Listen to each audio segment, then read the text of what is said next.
வணக்கம் அன்பு. இந்த அற்புதமான நேரலைக்கு வரக்கூடிய அனைத்து நல்ல உள்ளங்களுக்கும் வணக்கங்கள் மற்றும் வாழ்த்துக்கள். தொடர்ந்து நம்ம பார்த்துட்டு இருக்கிற எல்லா பதிவுகளுமே உங்கள் வாழ்க்கையில் ஏதோ ஒரு இடத்துல நல்லது கொண்டு வந்து சேர்த்துருன்ற நம்பிக்கையில் தான் அடுத்தடுத்த பதிவுகளை கொடுத்துட்ருக்கேன். அது மட்டும் இல்லாமல் நீங்கள் தொடர்ந்து கொடுத்த அன்பும் பேராதரவும் இன்றைக்கி நம்ம 10 லட்சம் சந்தாதாரர்களை தாண்டி வெற்றி நடை போட்டுட்ருக்கிறோம்னா அதற்கு நீங்கள் தான் முக்கிய காரணம். சரிங்களா? அந்த நன்றியை தெரிவிச்சுக்கிட்டு இப்போ நான் இந்த பதிவின் மூலமாக மிதுன ராசிக்காரர்களுக்கான சில முக்கியமான விஷயங்கள் நம்ம சொல்ல போகிறோம். சரிங்களா? என்னன்றதை கொஞ்சம் முழுமையாக கேட்டிங்கன்னா இந்த பதிவுக்கான பலன்களை நீங்கள் முழுமையாக பெறலாம். எதை தேடுறோமோ அதுதான் நம்ம கையில் கிடைக்கும். சரிங்களா?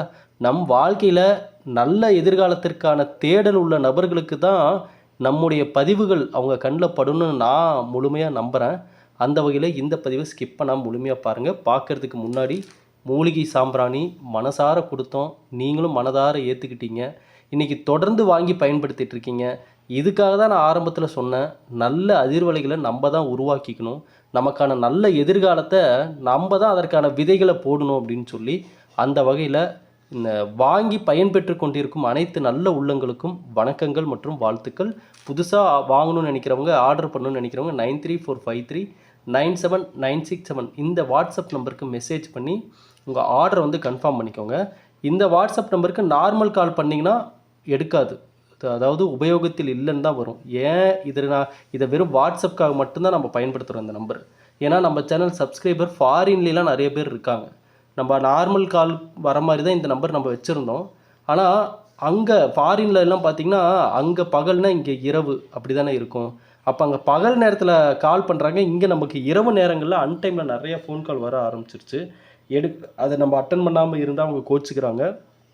அதனால தான் இதை நம்ம வாட்ஸ்அப்புக்காக மட்டும் மாற்றிட்டோம். சரிங்களா? இதுதான் காரணம், வேறு ஒன்றும் இல்லை. ஆகவே இப்போ நம்ம மிதுன ராசிக்காரர்களுக்கான சில முக்கியமான தகவல்கள் என்னன்றதை பார்ப்போம். ஏற்கனவே இந்த ஆவணி மாதத்திற்கான பலன்களை நம்ம மிதுன ராசிக்காரர்களுக்கானதை நம்ம சொல்லிட்டோம். அப்புறம் எதுக்குங்க இந்த பதிவு அப்படின்னு கேட்டால் இருக்குது, இந்த பதிவுலேயும் சில முக்கியமான விஷயங்கள் இருக்குது. ஏன்னா பெரும்பாலும் இப்போ அதுக்கு சமீப காலமாக இந்த மிதுன ராசியில் பிறந்தவர்கள் நிறைய பேர் நம்ம வாட்ஸ்அப்பில் கேட்கக்கூடிய ஒரே ஒரு கேள்வி, காலமாக எதற்கு எங்களுக்கு இந்த கஷ்டம்?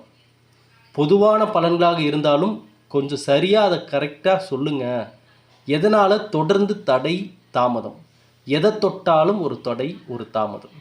அதாவது இப்போ ஒரு க்யூவில் நிற்கிறோம் அப்படின்னா எனக்கு முன்னாடி இருக்கிறவங்க வரைக்கும் அந்த பொருள் சரியாக கிடைக்குது, நானும் போய் நிற்கிறப்ப ஏதோ ஒரு இடர்பாடுகள் வந்துடுது, ஏதோ ஒரு விஷயத்துக்காக எந்திரிச்சு போயிடுறாங்க, எனக்கு கிடைக்கிறதுக்கு தாமதமாகுது. இதுதான் பெரும்பாலும் மிதுன ராசிக்காரர்களுடைய லைஃப்பில் நடக்கக்கூடிய ஒரு விஷயம். இதனால தான் அவர்கள் அதிகமாக யோசிக்கக்கூடிய விஷயம், எனக்கு மட்டும் ஏன் இந்த சூழ்நிலை? இதுதான் அதிகமாக மிதுன ராசிக்காரர்களுடைய மனதில் ஓடக்கூடிய ஒரு சூழ்நிலை. இப்போ இந்த செப்டம்பர் மாதம், வரக்கூடிய செப்டம்பர் மாதம் 15ஆம் தேதிக்கு பிறகு 5ஆம் இடத்துக்கு செவ்வாய் பகவான் வருவதும் புதன் உச்சம் அடைவதும் இந்த கிரகநிலை மாற்றங்கள் கண்டிப்பாக நல்ல பலன்களை கொடுத்தாலும் இந்த மாற்றங்கள், அதாவது இந்த கிரகநிலைகளால் வரக்கூடிய பலன்கள் என்பது மாறி மாறி கிடச்சிக்கிட்டே தான் இருக்கும். இதில் எந்த டவுட்டும் வேண்டாம், எந்த மாற்றமும் வேண்டாம். ஒவ்வொரு கிரகநிலை உங்களுக்கு நல்லது கொடுத்தாலும் ஒவ்வொரு கிரகநிலை நமக்கு சோதனைகளையும் கஷ்டங்களையும் கொடுக்கத்தான் செய்யும். இது இயற்கையான விஷயம், இது யாராலையும் மாற்ற முடியாது. இது தொடர்ந்து நடந்துக்கிட்டே தான் இருக்கும். அதை வச்சு தான் மாதம் ராசி பலன், தினந்தோறும் ராசி பலன் சொல்லி இந்த கிரகநிலை பயிற்சிகள், சனி பயிற்சி, குரு பயிற்சி, ராகு கேது பயிற்சி அப்படின்னு சொல்லி எல்லா விதமான பயிற்சிகளுக்கான பலன்களும் ஜோதிட ரீதியாக கணிக்கப்பட்டு வழங்கப்பட்டு வருகிறது. நீங்கள் எல்லா சேனல்லையும் பார்த்துருப்பீங்க, நீங்களும் சோசியல் மீடியாவில் நிறைய இந்த கணிப்புகளை கேட்டு பார்த்துருப்பீங்க. சரிங்களா? இப்போது இது எல்லாமே இயற்கையாக நடக்கக்கூடிய விஷயங்கள், இது தொடர்ந்து நடந்துக்கிட்டே தான் இருக்கும். ஆனால் குறிப்பாக இந்த மிதுன ராசிக்காரர்கள் பொதுவாக இவங்களோட லைஃப்னு எடுத்துக்கிட்டாவே இவர்களுக்கு இருக்கக்கூடிய பெரும்பாலான ப்ராப்ளம் என்னன்னு நம்ம ஆல்ரெடி சில பதிவுகள்லையும் சொல்லியிருந்தோம். மற்றவரை சார்ந்து இருக்கக்கூடிய சூழ்நிலையால் இவர்கள் பின்தங்கி விடுகிறார்கள். ரெண்டாவது விஷயம் என்னென்னா, சரியான முடிவுகளை எடுக்க தெரியாமல் தடுமாறுறாங்க. இப்போ ஒன்றும் இல்லை, ஒரு பிஸ்னஸில் இன்வெஸ்ட்மெண்ட் பண்ணணும்னு நினச்சா வச்சுக்கோங்களேன், இவர்கள் நண்பர்களும் இன்வெஸ்ட்மெண்ட் பண்ணுறாங்கன்னா அங்கே இவங்க இன்வெஸ்ட்மெண்ட் பண்ணுவாங்க, ஆனால் பேருக்கு தான் இன்வெஸ்ட்மெண்ட் பண்ணுறாங்க. ஆனால் அந்த முன்னேற்றமும் க்ரோத்தும் இவங்க நண்பர்கள் தான் அதை பயன்படுத்திக்குவாங்க. இந்த மிதுன ராசிக்காரங்க பாருங்கள், காசையும் போட்டுட்டு அதுக்கும் அவங்களுக்கு சம்மந்தமே இல்லாத மாதிரி தான் நின்றுட்டுருப்பாங்க. ஆக மொத்தம் முன்னேற்றம் இவர்களுக்கு வந்துதான்னு கேட்டால் இல்லை, இவர்களை பயன்படுத்தி கொள்வார்கள். நல்லா நோட் பண்ணிக்கோங்க மிதுன ராசிக்காரங்க. இந்த வார்த்தையை நீங்கள் அண்டர்லைன் பண்ணிக்கணும். ஏன்னா நான் திரும்ப சொல்கிறேன், கிரகங்கள் நமக்கு பலன்களை கொடுக்கும் தான். உங்கள் தசாபுத்தி, உங்களுடைய சுயஜாதகத்தில் என்ன தசாபுத்தி நடக்குது, அதற்கான பலன்கள் என்னன்றது எல்லாமே உங்கள் லைஃப்பில் வந்து ஏதோ ஒரு மனிதர்கள் மூலமாகவோ அல்லது நீங்கள் எடுக்கக்கூடிய முடிவுகள் மூலமாகவோ அந்த காலநிலைக்கு ஏற்ப பலன்கள் நிச்சயம் உங்களை வந்து சேர்ந்துட்டு தான் இருக்க போகுது. சரிங்களா? அந்த வகையில் நடந்த விஷயங்களை கொஞ்சம் டீப்பாக அனலைஸ் பண்ணி பார்த்தீங்கன்னாவே தெரியும், எப்படிப்பட்ட சூழ்நிலைகள் அதிக பாதிப்பை நமக்கு ஏற்படுத்தியிருக்குன்னு நீங்கள் ஃபில்ட்ரு பண்ணி எடுத்துட்டிங்கனாவே போதும், உங்கள் லைஃப்க்கான சொல்யூஷனை நீங்கள் ஈஸியாக கண்டுபிடிச்சிடலாம். சரிங்களா? இது உங்கள் மனதில் எழக்கூடிய அந்த தெளிவான சிந்தனைகளை பொறுத்து தான் இருக்குது. நீங்கள் நல்லா நோட் பண்ணணும். ஒன்றும் இல்லை, இந்த மிதுன ராசிக்காரங்க கடந்த ஒரு 10 வருஷம் கணக்கு எடுத்துக்கோங்க. 10 இயர்ஸ், லாஸ்ட் 10 இயர்ஸ் உங்கள் லைஃப்பில் என்னென்னலாம் மகிழ்ச்சியான விஷயம் நடந்துச்சு, என்னென்னலாம் இழந்துட்டீங்க உங்கள் லைஃப்பில், என்னென்ன இழந்துட்டுருக்கீங்க, நஷ்டத்தை அனுபவிச்சுட்ருக்கீங்க, கஷ்டத்தை அனுபவிச்சுட்ருக்கீங்க, சோதனை அனுபவிச்சுட்ருக்கீங்க, ஒரு பட்டியல் போடுங்க. ஏன்னா நான் சில பதிவுகளில் இந்த பாயிண்ட்டை நான் ரொம்ப தெளிவாக சொல்லியிருக்கேன். என்னைக்கு ஒரு மனிதன் வெளியில் மாற்றத்தை தேடுவதை விட தன்னிடம் மாற்றத்தை நிலையாக கொண்டு வருகிறானோ அந்த மனிதன் கண்டிப்பாக முன்னேறிடுவான், அடுத்த கட்டத்துக்கு போயிடுவான். ஏன்னா இங்கே நீங்கள் வெளியில் மற்றவர்களை குறை சொல்லியோ இல்லை எனக்கு அந்த விஷயம் சரியாக அமையலை, எனக்கு இந்த விஷயம் சரியாக அமையலை, நான் இந்த நேரத்தில் இந்த தப்பை பண்ணிட்டேன், அதனால் இன்றைக்கி நான் என்னால் முன்னேற முடியல அப்படின்னு நம்ம என்ன காரணத்தை சொன்னாலும் நாளைக்கு நீங்கள் நல்ல நிலைமை அடையணும்னா இன்றைக்கி இதை சொல்கிறதெல்லாம் நம்ம நிறுத்தி தான் ஆகணும். சொல்யூஷனுக்கான வேலைகளில் இறங்கி தான் ஆகணும். அப்போ இந்த பதிவை பார்க்கக்கூடிய மிதுன ராசிக்காரங்க தயவு செஞ்சு ஒரு 10 நிமிஷம் ஒதுக்கி நல்லா, அதாவது இந்த இரவு நேரமாக எடுத்துக்கோங்க, நைட்டு ஒரு 9 மணிலேருந்து ஒரு 10 மணி எடுத்துக்கோங்க. அமைதியாக ஒரு இடத்துல உட்காந்து, யாருடைய டிஸ்டர்பன்ஸும் இல்லாத இடத்துல உட்காந்து மனசை முதல்ல ரிலாக்ஸ் பண்ணிக்கோங்க, அமைதிப்படுத்திக்கோங்க. மனதை நல்லா அமைதிப்படுத்திட்டு நல்லா மூச்சு வாங்குங்க, நல்லா அமைதிப்படுத்திட்டு இப்போ நீங்கள் உங்கள் வாழ்க்கையில் கடந்த 10 வருடத்தில் நடந்த மகிழ்ச்சிகள் என்ன, கஷ்டங்கள் என்னன்றதை பிரிக்கணும் நீங்கள் உங்கள் லைஃப்பில். இதை நீங்கள் பண்ணி பாருங்கள், இதுக்கு ரிசல்ட் எப்படி கிடைக்குதுன்னு உங்களுக்கே தெரியும். இந்த பக்கம்லாம் உங்களுக்கான மகிழ்ச்சிகளை கொடுத்த விஷயங்கள், இந்த பக்கம்லாம் சோதனைகளை தந்த விஷயங்கள். இப்போ இதில் ரெண்டையுமே பிரித்து வச்சு எழுதிட்டு இப்போ இதை அனலைஸ் பண்ணுங்கள். மகிழ்ச்சியை கொடுத்ததற்கான சூழ்நிலைகள் என்ன, யார் அந்த மகிழ்ச்சியை கொடுத்தா, அல்லது நீங்கள் எடுத்த முயற்சியால் வந்துச்சா அந்த மகிழ்ச்சி, எந்த சந்தோஷத்தை நீங்கள் முழுமையாக அனுபவிச்சிங்க அப்படின்ற அந்த எல்லா கணக்குகளையும் கொஞ்சம் நோட் பண்ணிக்கோங்க. இந்த பக்கம் வரக்கூடிய சோதனைகள் கஷ்டங்கள்லாம் எதனால் வந்துச்சு, எந்த காலகட்டத்தில் வந்துச்சு, யாரால் வந்துச்சு, நம்ம எந்தெந்த இடத்துல தவறான முடிவுகள் எடுத்தோம், யார் நம்ம தேவையில்லாமல் நம்பினோம், யாரால் ஏமாற்றப்பட்டோம் அப்படின்ற எல்லா விஷயத்தையும் கணக்கு எடுத்திங்கனாவே இந்த 2 கணக்கையும் வச்சு நீங்கள் உங்கள் லைஃப்பை ஒரு அனலைஸ் பண்ணி பாருங்கள். ஓகே, எந்த பக்கம் பர்சன்டேஜ் அதிகமாக வருதுன்னு பாருங்கள். நீங்கள் மகிழ்ச்சி அடைந்தது அதிகமாக இருந்து உங்களுடைய முன்னேற்றத்திற்கான பங்கு அதிகமாக இருந்ததுன்னா நீங்கள் கரெக்டான வழியில் பயணிச்சிருக்கீங்கன்னு அர்த்தம். இதே இந்த பக்கம் பர்சன்டேஜ் கம்மியாக இருந்து நீங்கள் இழந்தது நஷ்டம், கஷ்டம், சோதனை, மன அழுத்தம், இந்த பக்கம் பர்சன்டேஜ் அதிகமாகிடுச்சுன்னா நீங்கள் சென்ற பாதை சரியான பாதையாகவே இருந்தாலும் நீங்கள் எடுத்த முடிவுகளோ அல்லது நீங்கள் பயணித்த விதமோ சரியாக இருந்திருக்காது. அந்த நேரத்தில் உங்களிடம் சேர்ந்த நபர்கள், உங்களுக்கு யோசனை சொன்ன நபர்கள், நீங்கள் எடுத்த முடிவுகள், இதிலெல்லாம் கண்டிப்பாக கான்சன்ட்ரேஷன் பண்ணணும்னு அர்த்தம். இது எல்லாமே நீங்கள் எடுக்கணும். இந்த மாதிரி ஒரு அனலைஸ் 6 மாதத்துக்கு ஒரு வாட்டி இப்படி ஒரு விஷயத்தை உட்காந்து ஒவ்வொரு மனிதனும் அவன் வாழ்க்கைக்கான விஷயத்தை அனலைஸ் பண்ணணும். இதை பண்ணுறவங்க தான் அடுத்த கட்டம் போவாங்க. ஏன்னா நம்ம நினைக்கிற மாதிரி இந்த லைஃப் வந்து நம்ம நினைக்கிற மாதிரி எல்லாம் ஈஸியாலாம் கிடச்சிடாது. உங்களுக்கே தெரியும். இங்கே ஒவ்வொரு சின்ன சின்ன விஷயங்கள் கூட இந்த காலகட்டத்தில் போராடி தான் கையில் பிடிக்கக்கூடிய சூழ்நிலை ஆயிட்டுருக்கு. இப்போ அந்த காலத்தில் எளிமையாக நடந்த ஒவ்வொரு விஷயங்களுக்கும் இன்றைக்கி மனிதன் போராடி ஏகப்பட்ட பணத்தை செலவு பண்ணி தான் அந்த சின்ன சின்ன விஷயத்த கூட அடையக்கூடிய ஒரு சூழ்நிலைக்கு எல்லாருமே தள்ளப்பட்டுட்டோம். அப்படிப்பட்ட காலமாக இது மாறிடுச்சு. அப்போ இனி நீங்கள் நல்ல லைஃப்பை அனுபவிக்கணும், நல்ல மாற்றத்தை கொண்டு வரணும்னா அதற்கான அந்த முன்னேற்பாடுகள், தெளிவான சிந்தனைகள், எடுக்க வேண்டிய நடவடிக்கைகள் கண்டிப்பாக இருக்கணும். இருந்தால் தான் நல்ல நிலைமையை அடைய முடியும். ஏன் இப்போ நான் இந்த விஷயங்களெல்லாம் தெளிவாக சொல்கிறேன்னா, ஏன்னா நீங்கள் நிறைய பேர் மிதுன ராசிக்காரங்க வாட்ஸ்அப்பில் கேட்ட கேள்விகள் இது பற்றி தான் கேட்டிருந்தீங்க. ஏன் தொடர்ந்து பிரச்சனை, அதாவது சுயஜாதகத்திலே நல்ல நேரம் தான் அப்படின்னு சொன்னாலே எங்களுக்கு அந்த நல்ல நேரத்துக்கான எந்த அறிகுறியுமே தெரியல, மாற்றத்திற்கான எந்த அறிகுறியுமே தெரியல. ஏன் நல்லது நடக்க மாட்டேங்குது? என்ன பிரச்சனை? ஏதோ ஒரு விஷயம் தடுக்குது. எதனாலன்னு ஒன்றும் புரிய மாட்டேங்குது. எங்கே இடிக்குதுன்னே தெரியல. அப்படின்ற மாதிரி பலவிதமான கேள்விகள் நிறைய பேர் கேட்டிருந்தனால தான் இந்த பதிவை நான் உங்களுக்கு கொடுத்தேன். ஏன்னா திரும்பவும் சொல்கிறேன், நீங்கள் உங்கள் லைஃப்பை எந்த அளவுக்கு தெரிஞ்சு வச்சுருக்கீங்களோ, நீங்கள் மற்றவங்க லைஃப்பை தெரிஞ்சு வச்சுக்கிறதுலாம் பெரிய விஷயமே கிடையாது. அது என்ன கேட்டால் மற்றவருடைய லைஃப்பை தெரிஞ்சு வச்சுக்கிறதுன்றதெல்லாம் நேரம் வீண் தான். நேரத்தை விரயமாக்குறோன்னு அர்த்தம். நீங்கள் முதல்ல உங்கள் லைஃப் என்னன்றதை நீங்கள் தெரிஞ்சுக்கணும். உங்களுக்கு எந்த மாதிரி, உங்களுக்கு கடவுள் எப்படிப்பட்ட லைஃப்பை கொடுத்துருக்காரு, அதில் நாம் செய்த தவறுகள் என்ன, இனி நாம் செய்ய வேண்டிய நல்லது என்னன்னு சொல்லி ஒவ்வொருத்தரும் அவங்க வாழ்க்கைக்கான ரிசல்ட்டை அப்பப்போ கணிச்சு வச்சுக்கணும். 6 மாதத்துக்கு ஒரு வாட்டி நீங்கள் ஜோசியர்கிட்ட போய் நீங்கள் உங்கள் சுயஜாதகத்தை எப்படி கொடுத்து அதற்கான பலன்களை தெரிஞ்சுக்கிறதுல ஆவலாக இருக்கீங்களோ, அப்படி தான் உங்கள் வாழ்க்கைக்கு நீங்கள் தான் ஜோசியர். நல்லா நோட் பண்ணிக்கோங்க. உங்கள் வாழ்க்கைக்கு நீங்கள் தான் ஜோதிடர், நீங்கள் தான் மருத்துவர், எல்லாமே நீங்கள் தான். நீங்கள் முதல்ல உங்கள் லைஃப் என்னன்றதை நீங்கள் அனலைஸ் பண்ணி வச்சுக்கணும். நீங்கள் மற்றவங்க கையில் கொடுத்து நம் வாழ்க்கை என்ன அப்படின்னு தெரிஞ்சுக்கிறத விட, உங்களுடைய மனசுக்குள்ளே முதல்ல உங்கள் வாழ்க்கை என்னன்றதை நீங்கள் முதல்ல சல்லடை போட்டு அப்படியே சலித்து வச்சுருக்கணும் கையில். ஓகே, இதுதான் என் லைஃபு, இதை தான் நான் ஃபாலோ பண்ணுவேன், இந்த தவறுகள் நான் பண்ணியிருந்தேன், இனிமேல் இதை பண்ண மாட்டேன், எனக்கான ரூல்ஸ் இனிமேல் இதுதான், இந்த விதிகளை எக்காரணத்தை கொண்டு நான் மீற மாட்டேன், இந்த விஷயங்களை நான் அளவோடு இருப்பேன் அப்படின்னு உங்களுக்குன்னு வரைமுறைகளை என்னைக்கு வகுத்து கொள்கிறீர்களோ அன்னைக்கு உங்களுக்கான காலம் கட்டமைக்கப்படும், வடிவமைக்கப்படும். நான் பல வாட்டி சொல்லியிருக்கேன், இதெல்லாம் கஷ்டமாக தான் இருக்கும். எப்படி சிற்பி அந்த சிலையை செதுக்கும் பொழுது அந்த கல் அடியான அடி வாங்கும், அந்த அடிகளை தாங்கக்கூடிய கற்கள் தான் அழகான சிலைகளாக மாறும்.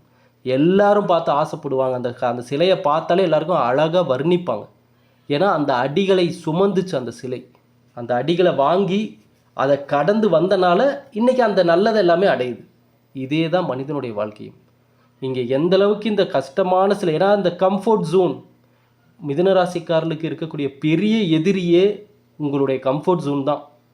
கம்ஃபர்ட் ஜோன் என்னன்றதையும் நான் சில பதிவுகளில் சொல்லியிருக்கேன். என்னென்னா, ஏதோ ஒரு வேலை, ஏதோ ஒரு சம்பளம், ஏதோ வண்டி ஓடுது, ஏதோ லைஃப் ஓடுது அப்படின்னு நேரத்தையும் காலத்தையும் அப்படியே ஸ்மூத்தாக போகுதுங்க என் லைஃபு. ஆனால் போய் பார்த்தா பெரிய அளவுக்கு முன்னேற்றம்லாம் இருக்காது. ஏதோ காசு வருது, இந்த பக்கம் வருது, இந்த பக்கம் செலவாகுது, அப்படியே லைஃப் போயிட்டுருக்குது, அவ்வளோதான். அப்படின்ற சூழ்நிலையில் எனக்கு இந்த லைஃபே போதுங்க, அப்படியே ஏதோ போதுங்க அப்படின்னு போகிறவங்களுக்கு எப்படி இருக்கும் லைஃப் அப்படின்னா, காலங்கள் நிறைய போயிடும். திரும்பி பார்த்தா நம்ம கூட ஓடிட்டு இருந்தவங்களாம் நம்மளை தாண்டி முன்னாடி போயிருப்பாங்க. நம்ம என்ன பண்ணியிருப்போம்னா அப்படியே ஸ்லோவாக பயணிச்சுட்டு இருக்கிற மாதிரி தோணும். அது எப்போ தெரியாது, ஒரு குறிப்பிட்ட ஒரு 40-50 வயசு தாண்டும் போது தான் அது எவ்வளோ பெரிய தவறுன்றதை அன்றைக்கி தான் நம்ம உணர்வோம். நம்மளும் சில நேரங்களில் சில முக்கிய முடிவுகளை எடுத்திருக்கணும், சில பெரிய முயற்சிகளை எடுத்திருக்கணும், சரியான விதத்தில் எடுத்திருக்கணும், முன்னேறி இன்றைக்கி நம்ம வந்திருக்கணும், நம்ம நேரத்தையும் காலத்தையும் வீணாக்கிட்டோமோ அப்படின்ற அந்த மன உளைச்சல் அப்போ தான் ஆரம்பிக்கும். அதனால தான் சொல்கிறேன். ஏன்னா மிதுனராசிக்காரங்க இந்த கம்ஃபர்ட் ஜோன்லேயே மாட்டிக்கிறாங்க. சரிங்களா? ஏதோ லைஃப் போகுது அப்படின்னே விட்டுறாங்க நேரத்தையும் காலத்தையும். திரும்பி பார்த்தா 5 வருஷம் 10 வருஷம் போயிடுது. அத்தனை வருஷத்தையும் ஏதோ நார்மலாக ஏதோ இந்த சம்பளம், இந்த வேலை, இந்த குடும்பம், இந்த வீடு இப்படியே போயிட்டுருங்க. அப்போ எப்போ நம்ம அடுத்த கட்டத்துக்கு போகிறது, என்றைக்கு நம்ம குழந்தைங்களுக்கான எதிர்காலத்தை உருவாக்குறது, என்றைக்கு உங்களுக்கான பேக்ரவுண்டை நீங்கள் உருவாக்குறது, இப்படி நிறைய விஷயங்கள் இருக்குது. இந்த வெறும் பணம் சார்ந்து மட்டும் இதை நான் சொல்லலை. உங்கள் ஆரோக்கியம் சார்ந்தும் முன்னேற்றம் இருக்கணும். உங்களுடைய மனநிலை சார்ந்தும் ஒவ்வொரு வருஷம் நீங்கள் கடந்து போகும்போதும் திரும்பி பார்த்தா போன வருஷத்தோட இந்த வருஷத்தில் ஏதாவது ஒரு மாற்றம், முன்னேற்றம் இருந்திருக்கணும். கண்டிப்பாக பண ரீதியாகவும் இருந்திருக்கணும், மன ரீதியாகவும் இருந்திருக்கணும், உடல் ரீதியாகவும் இருந்திருக்கணும். நல்ல மாற்றம் வருடத்திற்கு இருக்கணும். ஏன்னா இதெல்லாம் நம்ம தான் கட்டி இழுக்கணும், வேறு வழி இல்லை. இப்போ பணம் சம்பாரித்து வச்சிங்கன்னா அது அப்படியேலாம் பெருகிட்டே போகாது, அது செலவு தான் ஆகிட்டு இருக்கும். நம்ம தான் கஷ்டப்பட்டு சேர்த்து வைக்கணும். அதே போல தான் மனமும் அப்படி தான், மனசில் அப்படி தான். மனசை நீங்கள் எப்போவுமே தெளிவாக வச்சுக்கணும். இங்கே தான் நம்ம தெளிவாக வச்சுக்கிறதுக்கு எங்கே சூழ்நிலை இடம் கொடுக்குது.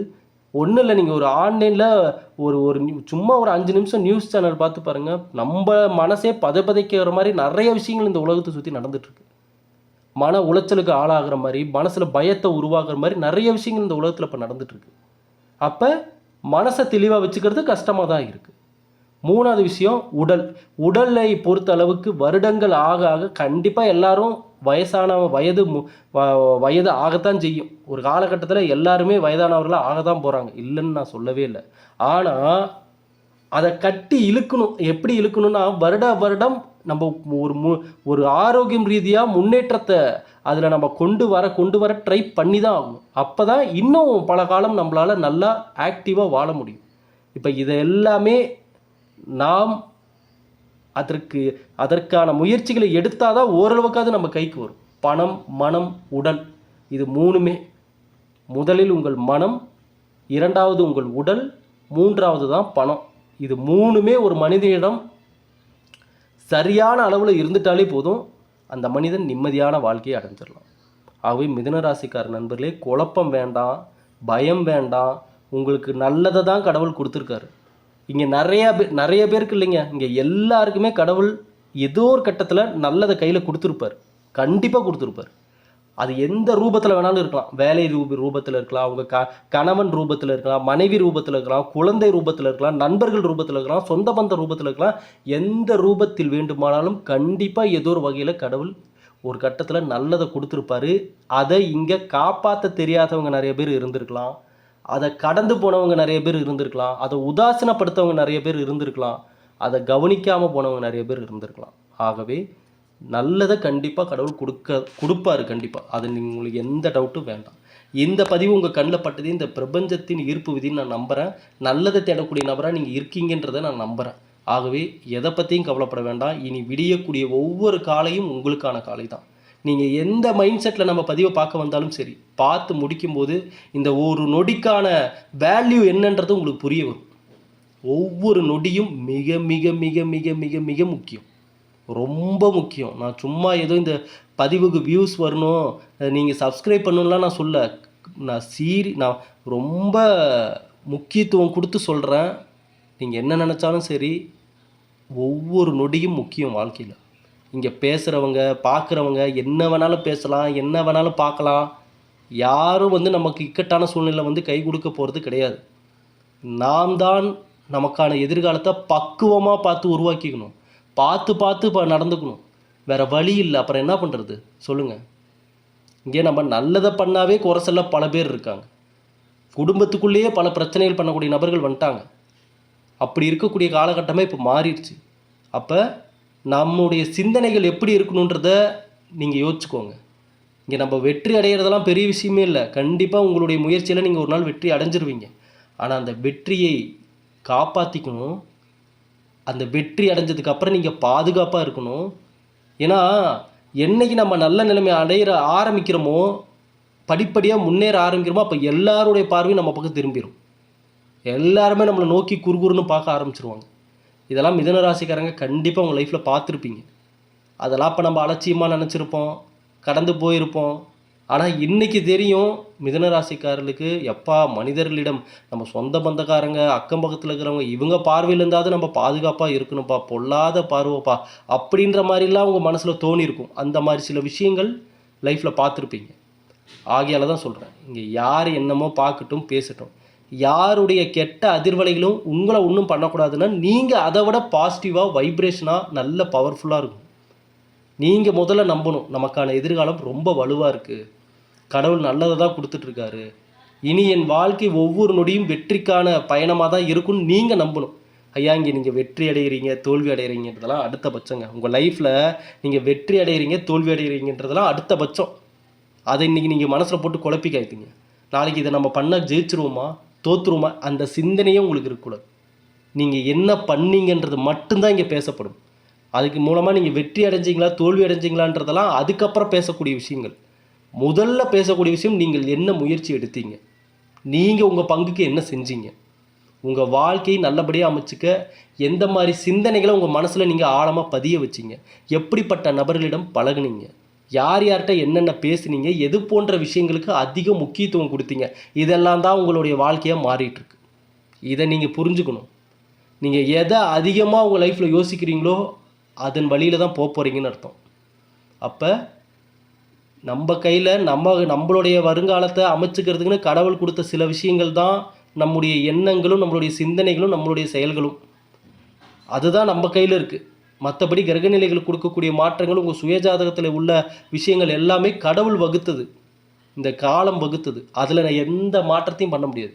இந்த பதிவை பார்த்துட்டு இருக்கிறவங்க யாருடைய சுயஜாதகத்தையும் போய் மாற்றி திருத்தி எழுதவே முடியாது. அது கடவுள் கொடுத்த வரம். அதில் நல்லது இருந்தாலும் சரி, கெட்டது இருந்தாலும் சரி, அதை தான் நம்ம வாழ்க்கையை நம்ம பார்க்க போகிறோம், ஃபேஸ் பண்ண போகிறோம்.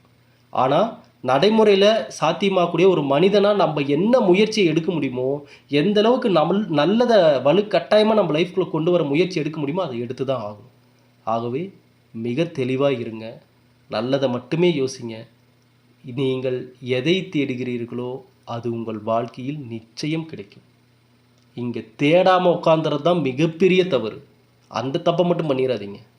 முயற்சி ஒன்று மட்டும்தான் அளவில்லாமல் இருக்கணும். மற்றது எல்லாம் நம்ம லைஃப்பில் அளவோடு தான் எடுத்துக்கணும். இந்த பதிவை பார்த்த நண்பர்களுக்கு இந்த வார்த்தைகள் ஒவ்வொன்றும் உங்களுடைய மனசாட்சியின் குரலாக ஒலிக்கும்னு நான் நம்புகிறேன். தொடர்ந்து பதிவில் பாருங்கள். மீண்டும் அடுத்த பதிவில் சந்திக்கிறேன். நன்றி, வணக்கம்.